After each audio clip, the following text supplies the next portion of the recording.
Bonjour à tous, c'est Yannick, j'espère que vous allez bien. On se retrouve aujourd'hui pour une première projection dans l'année 2021. Donc ce tirage inaugure une petite série que je vais consacrer à 2021. Je vais faire des tirages notamment sur la situation française, des tirages un petit peu plus thématiques aussi certainement, avec des questions précises. Là on est sur un tirage où l'on demande 4 événements mondiaux au niveau international. C'est l'adaptation du format que je fais d'habitude sur une échelle de temps plus réduite. Et bien là, je demande la même chose, à savoir donc 4 événements importants de l'année à venir 2021. Donc ces 4 événements, ils sont représentés par les 4 lignes que vous voyez ici, 4 lignes de 4 cartes, à la manière de 4-1 un petit peu. Alors sans plus tarder, on regarde la première ligne.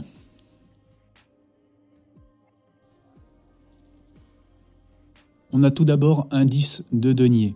J'ai utilisé le tarot afro-américain pour cette première série. Ensuite, le tarot du monde spirituel qui m'a donné une reine d'épée. Le tarot des 78 portes. Cette fois, j'ai eu un as de coupe. Et puis l'oracle des Suards, qui m'a donné la mutation.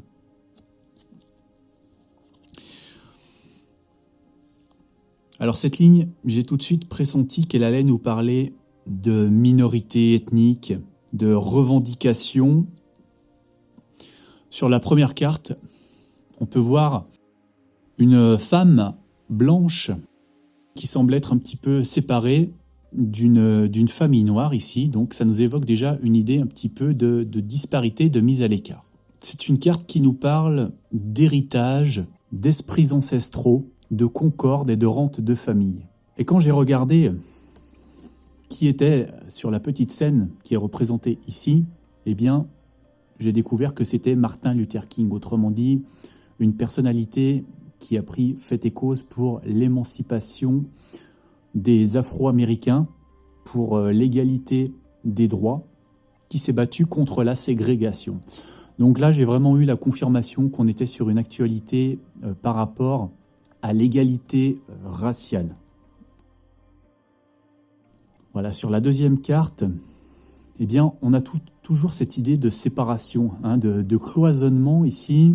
Et on a encore 2 femmes qui sont habillées tout en blanc ici, et puis une autre femme ici qui semble attendre, qui semble subir un petit peu du mépris. Cette carte peut parler de harcèlement, de différence, de souffrance morale. Je vais vous dire quand on va arriver au bout tout ce que cela signifie. Ensuite, on trouve un as de coupe. Et là, on voit un baptême. Le baptême, ça peut nous faire penser à une investiture qui va être celle de Joe Biden, qui a été officiellement désigné par les grands électeurs hier, comme je vous l'avais prédit cette année. Donc là, ça peut être une image du nouvel élu. Et là, la mutation qui nous indique donc un changement de cap qui va être très clair par rapport à la présidence précédente de Donald Trump. Là, on est vraiment sur la mutation d'une société. À mon avis, là, on est sur quelque chose qui nous dit que la société américaine, là, va clairement prendre un gros virage avec l'investiture de Biden cette année. On va vers vraiment une nouvelle direction dans la revendication, dans l'égalité, dans le droit des Afro-Américains. Alors ça nous parle de rente, cette carte. Et je sais qu'il y avait eu des revendications, notamment au dédommagement de l'esclavage. Donc, est-ce que c'est une référence à ça? Pourquoi pas? Ce que je pense aussi, c'est que une des mesures de Joe Biden a été d'annoncer la régularisation de 11 millions de clandestins, de sans-papiers, qui sont actuellement aux États-Unis. Là, vous remarquez qu'on a le 10 et le 1. Donc, si on ajoute tout ça, ça nous fait 11. Et là, cette carte aussi qui nous parle de baptême, c'est aussi accepter quelqu'un, donc rendre quelqu'un américain, faire le baptême de la nationalité. hein, il fait partie maintenant de la famille. Donc je pense qu'il y a vraiment aussi une référence à cette mesure de Joe Biden, avec ici ce cloisonnement qui peut symboliser donc ces gens qui sont différents, des gens qui ont des papiers, voilà, qui sont mis à l'écart d'une certaine façon. Et puis là, ce sont tous les gens qui prennent la route aussi, hein, qui suivent le panneau un petit peu États-Unis pour changer de vie, pour y aller. Donc pour moi, là, on va avoir une politique très orientée de Joe Biden, hein, très, très orientée. Voilà, on a le panneau orientation, qui doit beaucoup au mouvement Black Lives Matter, notamment, hein, qui a chamboulé l'année 2020. Donc là, voilà, il y a vraiment une grosse activité de Joe Biden. On est vraiment sur une restructuration de la société américaine qui se profile en 2021. Alors, on passe à l'événement numéro 2. Tout d'abord, le roi de denier. Ensuite, les 8 de denier.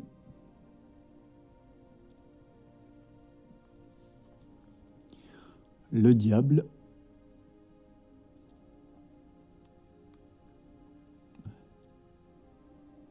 Et le plaisir. Alors, le roi de denier, donc je pense à un dirigeant. On va en reparler. Voilà. Un chef d'État, probablement, hein, quelqu'un de puissant. Le 8 de denier, je dirais que ça peut nous indiquer peut-être des photos, quelque chose de compromettant. On voit un personnage qui dessine un portrait, donc on a la trace d'un visage. On a peut-être des photos, donc quelque chose voilà, d'imagé. À propos de quoi ? Bien, vous voyez que là, entre la carte du diable et la carte du plaisir, je pense à un scandale sexuel. Hein. Là, sur la carte du diable, on a 2 personnages qui sont nus. Hein. Donc, on a vraiment la tentation érotique.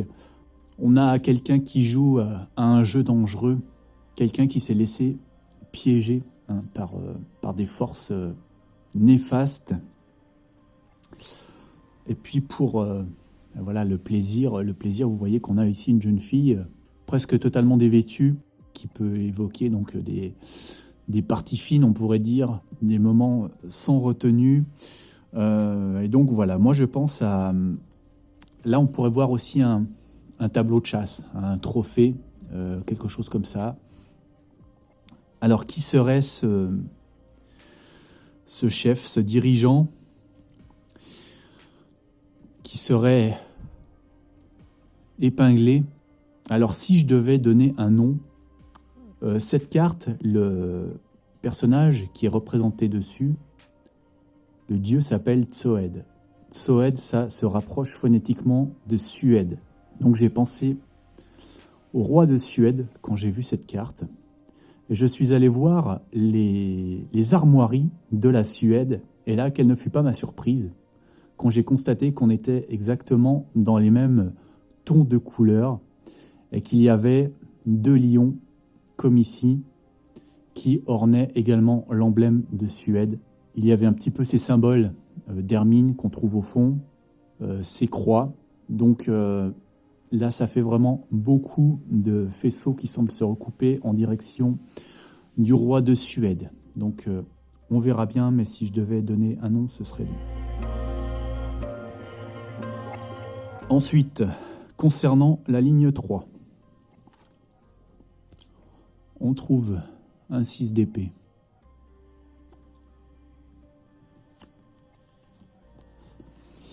Puis un 8 d'épée.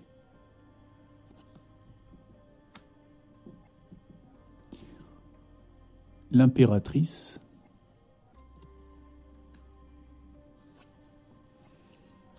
Et le fantasme. Alors,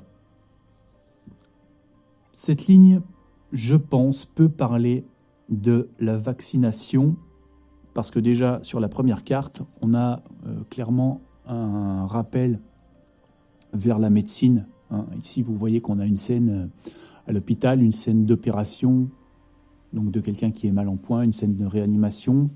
Sur cette carte, on trouve Ngusa, qui est celui qui capture la mort. Hein. La mort, elle est représentée ici avec ce personnage caché, sombre, qu'on ne voit pas, qui est prise au piège derrière ses épées. Ces épées, ces choses qui piquent, peuvent symboliser des aiguilles, peuvent symboliser les vaccins.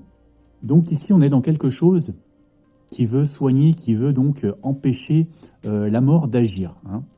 Donc on serait bien sur la vaccination. Là, on a le rappel de ces aiguilles, ici. Et donc ce personnage qui est emprisonné maintenant, là on a quelqu'un qui est capturé, et là on emprisonne quelqu'un, on l'enchaîne, on l'empêche d'aller où il veut, on l'empêche de bouger, il est prisonnier. Donc pour moi, ce sont les gens qui n'ont pas accepté la vaccination. Vaccination qui serait symbolisée un petit peu ici, hein, on leur proposerait cette vaccination, et eux, ils la refuseraient, donc ils seraient un petit peu bloqués en attendant, pas totalement libres de leur mouvement. Et là, on a l'impératrice. Donc l'impératrice, elle nous parle de réalisation de projets. Hein. C'est la personne, elle, qui soigne, qui prend soin des gens, qui leur ouvre la porte, hein, donc la porte des pays, la porte du voyage, la porte de la réalisation des projets. Alors ici, on ne parle plus du tout de maladie. Hein. Le monde est beau, le monde est magnifique, le monde est fleuri. Donc ce sont les gens un petit peu au-dessus de tout soupçon aussi, exemplaires. On a une référence aux enfants. Alors je ne sais pas si ça a une importance ou pas. Et à la fin, le fantasme, il nous parle d'ambiguïté, il nous parle de quelque chose d'un petit peu équivoque, de marginalité. Donc cette marginalité, c'est un petit peu comme si le fait que cette vaccination allait créer un petit peu une ambiguïté entre les gens qui ont été vaccinés, qui auront accès à la réalisation de leur projet, à l'ouverture des portes, hein, au voyage, et puis les autres qui seront un petit peu vus comme ça, comme des gens de seconde zone, qui n'auront pas la totalité de la liberté de leur mouvement. Et tout ça crée une situation un petit peu étrange. Ici, on a une prostituée, donc on nous parle aussi de vendre son corps. Et puis là, un des mots-clés de la carte, c'est expérimentation aussi. Donc voilà, il y a quelque chose d'un petit peu ambigu autour des vaccins, des gens qui sont vaccinés, voilà, et des conséquences de tout ça. Alors, la ligne 4, ça commence bien. On a la mort. Ensuite, on a l'as d'épée. On a un 2 de denier.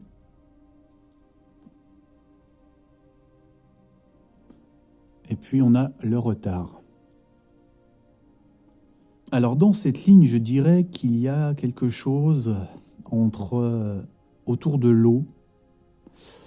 L'eau et le feu, ou l'eau et la sécheresse. Au début, je me disais, ça va peut-être être un accident de bateau, hein, la carte de la mort, qui pourrait être des gens qui décèdent. Là, on a un ange, hein, donc quelqu'un qui ont poussé des ailes d'ange, donc qui peut s'être envolé.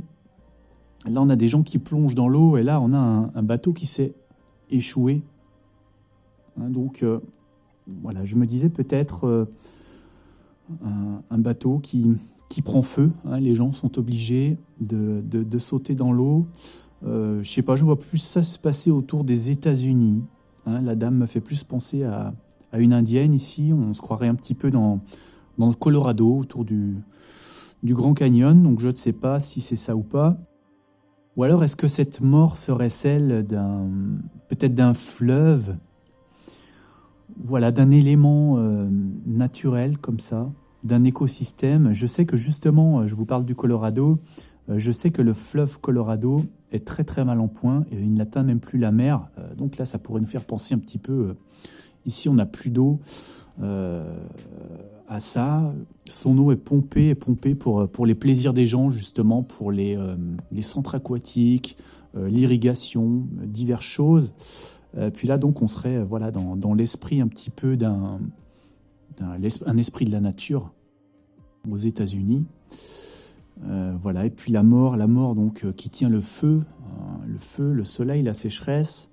Voilà, ce serait aussi une possibilité d'interprétation. Alors je ne sais pas. Là, je suis un peu plus dans le doute pour cette ligne. En tout cas, voilà les éléments que je pense pouvoir extirper de cette ligne. Alors on verra tout ça, comment ça va se concrétiser. Et donc je vous retrouve très bientôt pour le même tirage sur la France et puis des tirages complémentaires sur des thématiques plus précises. Merci de penser à laisser un petit pouce bleu sur cette vidéo, c'est important s'il vous plaît. À très bientôt.